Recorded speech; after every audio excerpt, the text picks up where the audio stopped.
আসসালামু আলাইকুম। আজকে আমি তোমাদের সাথে অনার্স ফোর্থ ইয়ারের 20th সেঞ্চুরি পোয়েট্রি থেকে ডব্লিউবি ইয়ের্সের একটি সেকেন্ড কামিং পোয়েট্রি সম্পর্কে আলোচনা করব। তো চলো আমরা আলোচনা শুরু করি। ডব্লিউবি ইয়ের্স বা William Butler Yeats was an Irish poet, playwright and one of the most important literary figure on the 20th century.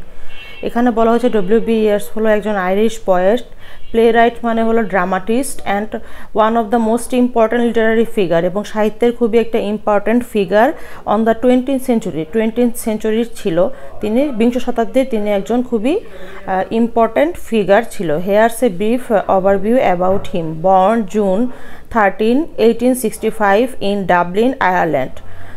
June মাসের 13 তারিখে 1865 সালে ডাবলিন, আয়ারল্যান্ডে তিনি জন্মগ্রহণ করেন। ডাইট জানুয়ারি 28, 1939। জানুয়ারির 28 তারিখে 1939 সালে তিনি মৃত্যুবরণ করেন। ন্যাশনালিটি হলো আইরিশ। মেজর থিমস হলো Irish mythology, mysticism, politics, spirituality, love and the passage of time. Famous work হলো the second coming, Easter 1916, sailing to Byzantium, the lake, isles of Innisfree. এটা ইজলে নাকি আইলস, এটার উচ্চারণটা আমি ঠিক জানি না অ্যাকচুয়ালি, একটু তোমরা কাইন্ডলি কমেন্ট করে জানাবে এটার উচ্চারণটা কি হবে। তো আমরা এখন সামারিতে চলে যাচ্ছি, আমরা কবিতার সামারিতে চলে যাচ্ছি। The second coming by WB Yeats is a powerful and symbolic poem written in 1919 just after World War I. The second coming কবিতাটি মূলত একটা সিম্বলিক পোয়েম, মানে প্রতীকী একটি কবিতা। বিভিন্ন সিম্বলের মাধ্যমে কবিতায় কবি কি বুঝিয়েছেন সে ব্যাপারটি আলোচনা করা হয়েছে জাস্ট, এবং এই কবিতাটি তিনি লিখেছেন 1919 সালে, just after the world war one. প্রথম বিশ্বযুদ্ধের পরে তিনি এই কবিতাটি লিখেছেন এবং তখন সমসাময়িক অবস্থার উপরে তিনি মূলত এই কবিতাটি লিখেছেন। এখন আমরা সামারিতে চলে আসি। The poems open with a sense of chaos and disorder. কবিতাটি সেন্স অফ কেওস, বিশৃঙ্খলা এবং ডিসঅর্ডার নিয়ে, মানে যেটা অর্ডারের বাইরে, ঠিক আছে, যেটা স্বাভাবিক অবস্থার বাইরে তাকেই বলা হয় disorder. The poem opens with a sense of chaos and disorder. কবিতাটি শুরুই হয় একটা বিশৃঙ্খলা এবং ডিসঅর্ডার দিয়ে। Turning in the widening gyre, the falcon can not hear the falconer. এখানে বলা হয়েছে যে this theme that the natural order has broken down, things are spinning out of control and authority is no longer recognize, society is falling apart. এখানে turning in the widening gyre, the falcon can not here the falconer. এখানে বলা হচ্ছে যে গোল গোল করে ঘুরছে একটা পাখি আকাশে, একটা গোল গোল করে ঘুরতে একটা অবস্থায় চলে গেছে, ঠিক আছে, যেটা একটা গোলার মতো হয়ে গিয়েছে।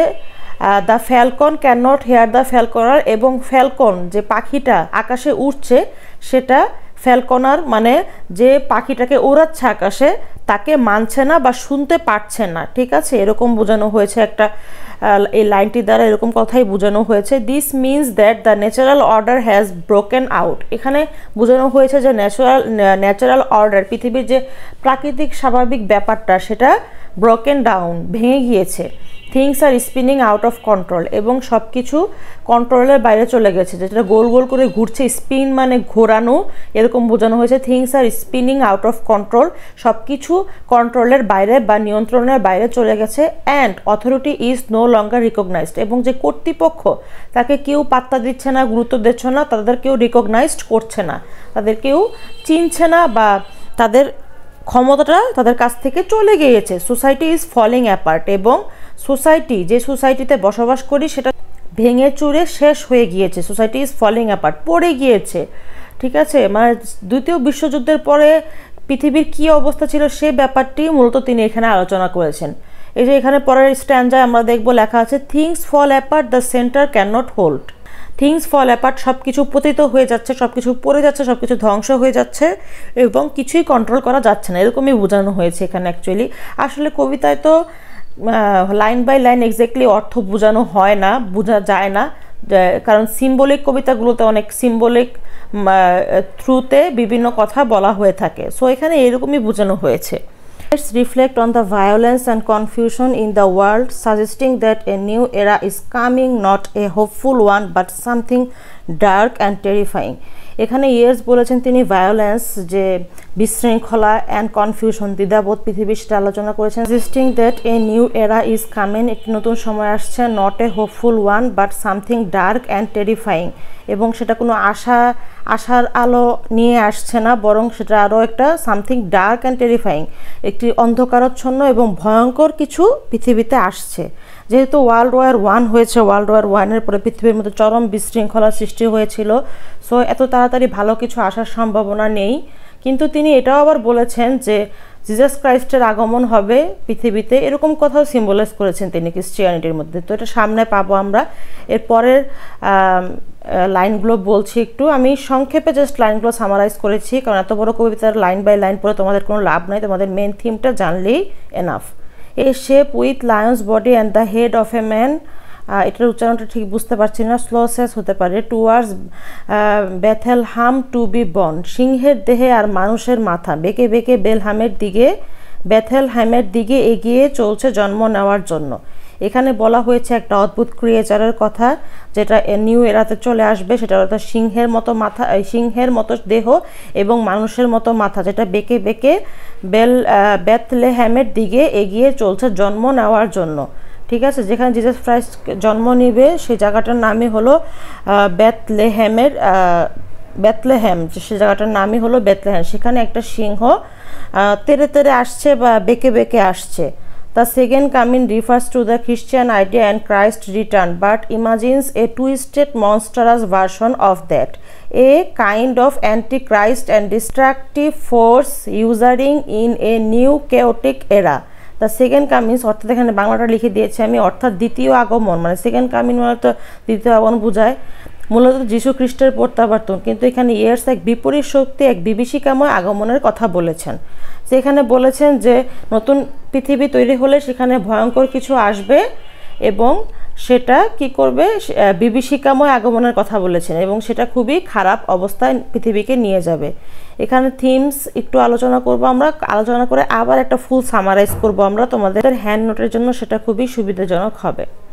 Theme: chaos versus disorder, the end of an era, the rise of something dark and unknown, fear for the future. chaos versus order, বিশৃঙ্খলা আসছে, এটা বিশৃঙ্খলা নিয়ে থিমটা আলোচনা করা হয়েছে। দ্য এন্ড অফ অ্যান এরা, একটি এরা বা সময়ের সমাপ্তি বোঝানো হয়েছে। The rise of something dark and unknown, এবং কোনো কিছু খারাপ, অন্ধকারাচ্ছন্ন এবং অপরিচিত কোনো কিছু পৃথিবীতে গ্রাস করছে, সেটাই বোঝানো হবে। ফিয়ার ফর দ্য ফিউচার, এবং ভবিষ্যৎ নিয়ে একটা চিন্তা, ভয়।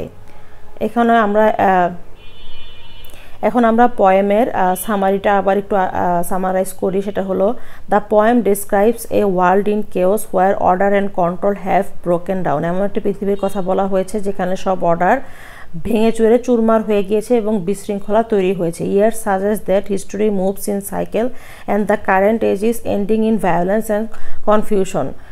হিস্টোরি, পৃথিবীর যে ইতিহাস, এটা ঘুরতে থাকে সাইকেলের মতো, এবং কারেন্ট এজ, বর্তমান সময়টা হচ্ছে ভায়োলেন্স অ্যান্ড কনফিউশনের।